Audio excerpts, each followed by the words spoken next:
Pirmas Petro laiškas, 3 skyrius ir sako viešpats iš tos eilutės šiandien kiekvienam mūsų. Kas trokšta mylėti gyvenimą ir matyti gerų dienų, te pažaboja liežuvį nuo piktą ir lūpas nuo klastingų kalbų. Tegu jis nusigrėžia nuo piktą, daro gerą, te trokšta ramybės ir tesiveja ją. Viešpats žvilgsnis lydi teisiuosius ir jo ausis girdi jo maldas. Čia yra tiek daug pasakyta, kad kas trokšta mylėti gyvenimą, gyventi gerą gyvenimą, būti sveikas, laimingas, patenkintas, kad lydėtų sėkmė, geri santykiai, kas čia toje meilėje, kas trokšta tą mylėti gyvenimą ir matyti tų gerų dienų žemėje. Jis ką turi pažaboti? Savo liežuvį nuo piktą ir lūpas nuo klastingų kalbų.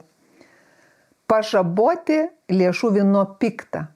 Šventam rašte pikta ta žodis hebrajų kalboje reiškia tai, kas netitinka tai, kas sako Dievas. Ir tai akivaizdu, kad mūsų Dievui taip svarbu, kad mes pažabotume, suvaldytume savo liežuvį, kad jis nemakaluotų, neburbuliuotų tų aplinkybių, tų skundų, to nepasitenkinimo, bet sutiktų. Tai reiškia, man reikia pažaboti tą savo liežuvį, kad jis aplinkybėse kalbėtų ne tas aplinkybės, o kalbėtų tai, ką kalba viešpats. Pažaboti liežuvį nuo piktą ir lūpas nuo klastingų kalbų. Klastingos kalbos tai, ką kiti sako, tai, ką per žinią sako, tai, ką dar kažkas sako. Ne tą kalbėti, ne tą mąstyti, nes viešpats sako, tą reikia pažaboti savo liežuvį nuo piktą ir savo lūpas nuo klastingų kalbų. Jeigu mes pradėsim suvokti ir tą sąmoningumą savo širdise dėtis, kad tai, kas neša destrukciją, tai, kas neduoda ramybės, tai, kas mus liūdina, tai Dievo akyse yra pikta. Nes Dievui yra taip svarbu, kad mes kalbėtume tai, ką Dievas kalba. Jis sako, mąstykite tai, ką aš mąstau, kalbėkite tai, ką aš kalbu. Ir tai daugės, tai pilnės. Nes be abejo mes žinom, ką ir kvantinė fizika sako, mokslininkai sako, kad žodžiai yra forma, kad mūsų mintis, kurios yra nematomos, yra forma, formuoja išorę. Be abejo, kad žodžiai, tą, ką mes kalbam, formuoja mūsų gyvenimus. Ir todėl Dievas aiškiai sako, draudžia, bet ar mes klausom, ar vis tiek savo burbuliuojam? Ar klausom, kad Dievas sako, nustok kalbėti aplinkybės, pažabok savo liežuvį. Jeigu nori mylėti gyvenimą ir matyti ir turėti gerų dienų žemėje, pažabok liežuvį nuo piktą ir lūpas nuo klastingų kalbų. Klastingos kalbos tai, kas neneša gyvenimo, tai, kas neša destrukciją. Ir čia yra paklusnumas. Ar aš paklūstu, ar vis tiek ant savo emocijų važiuoju?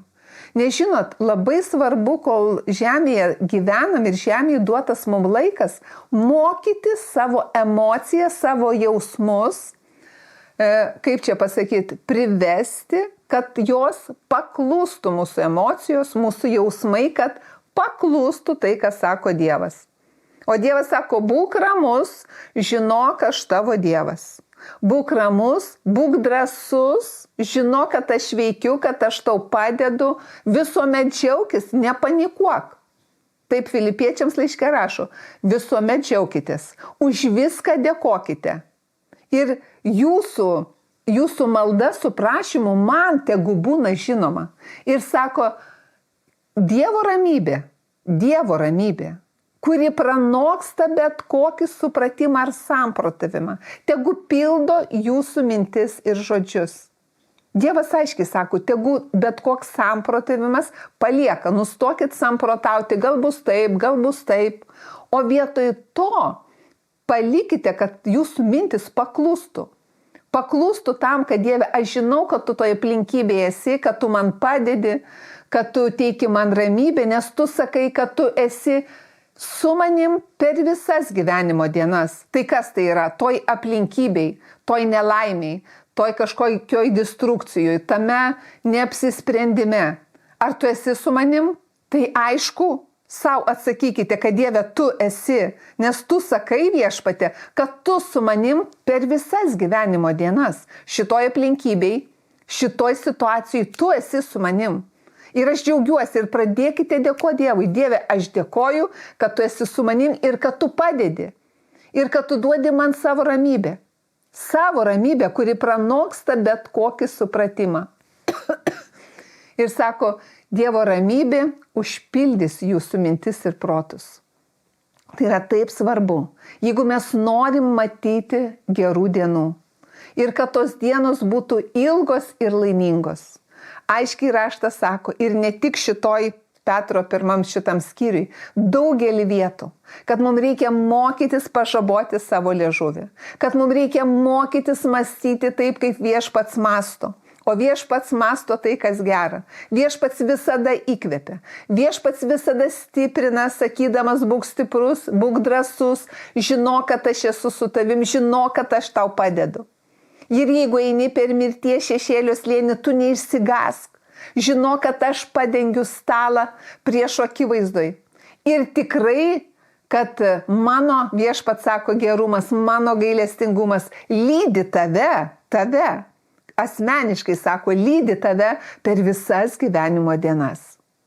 Ir net kai labai atrodo sunku, Jobo istorija, taip kaip Jobas, mes jau esam ne vieną kartą nagrinėję, kai atrodo žemėje prarado viską, kas buvo svarbiausia, kas buvo brangiausia, prarado savo brangiausius žmonės, prarado sveikatą, bet jis vis tiek pasiliko, pasitikėdamas Viešpačiu. Sako, aš neatsisakysiu, kad Viešpate tu esi. Tu vis tiek Viešpate esi.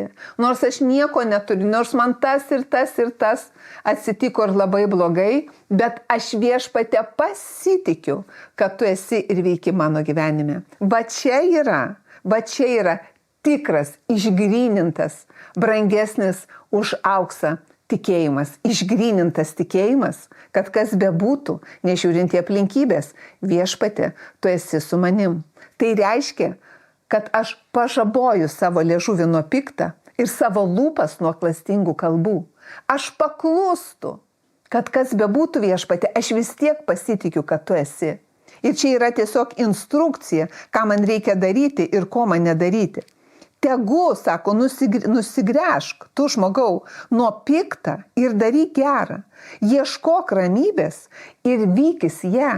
Tai rodo, kad mums reikės dėti pastangas. Man ir tau reikės save disciplinuoti, pasirinkti, ar emocijom duoti, kaip čia pasakyti, plėtotis, ar mokėti valdyti emociją, kuri, kaip mes ir sakom, ko mokomės, kad mūsų emocijos paklustų. Mūsų tai, ką jaučiam, ką matom, ką suprantam, tos emocijos fiziniam kūne, kad paklustų Dievo žodžiai.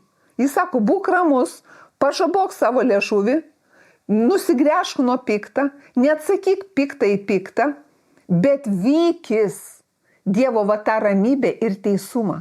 Reikės dėti sąmoningas pastangas. Ne Dieve, tu padaryk. Dievas viską padarė ir dabar išaiškino ir aiškina, ką mums žmonėms reikia daryti. Tegu, sako, nusigręži tu pats nuo piktą ir daryk gerą. Ieškok ramybės ir vykis ją. Ir reikės dar dėti pastangas, kad vytis. O pasivijus dar tai reikės išlaikyti tą Dievo ramybę. Ir tai, žinot, yra nuolatinis mūsų gyvenimo kelias. Jeigu jau atrodo praėjau kažkokią aplinkybę, praėjau tam tikrą situaciją, tai nereiškia, kad tai nesikartos. Bet kiekvieną kartą, kai vėl pasikartoja ar sunkumas, ar išbandymas, ar maža kokia situacija, kuri vargina ir kur reikia susikaupimo. Bet mes jau žinom, kad Viešpatie, tada tu buvai su manim, tada aš praėjau ir dabar tu man padedi. Jūs jau formuojate kiekvieną kartą teisingai pasirinkdami, formuojate teisingą įprotį. O aš jau nekartą esu kalbėjus, kad mūsų pasirinkimo įpročiai formuoja valią, o valia formuoja mūsų gyvenimo kryptį. Todėl čia raštas ir sako, kas trokšta mylėti gyvenimą ir matyti gerų dienų, tegu pažaboja liežuvį nuo piktą ir lūpas nuo klastingų kalbų, tegu nusigrėžia nuo piktą, daro gerą, tiesyvėje ramybė ir tegu ieško jos. Tai yra sąmoningas žmogaus pasirinkimas. Todėl mums yra nuolat ir pastoviai svarbu suvokti, ką mes mąstome, ką mes kalbame ir kodėl tą darome, kaip mes elgiamės ir kodėl tą darome. Ir nesakau, kad nėra klystančių ar suklydusių, bet svarbu susivokti ir, kaip čia pasakyti, mokėti pakilti arba mokėti keistis. Nėra neklystančių. Bet jeigu suprantu, kad dar vis negaliu suvaldyti savo liežuvio, bet žinau, kad reikia tai daryti, tiesiog pradedu mokytis tai daryti. Noriu ką nors apkalbėti kitą. Nežinau, kad tai nepatinka Dievui. Prisimenu, kad Dievas nenori nieko pikta, kad apkalbėčiau kitam.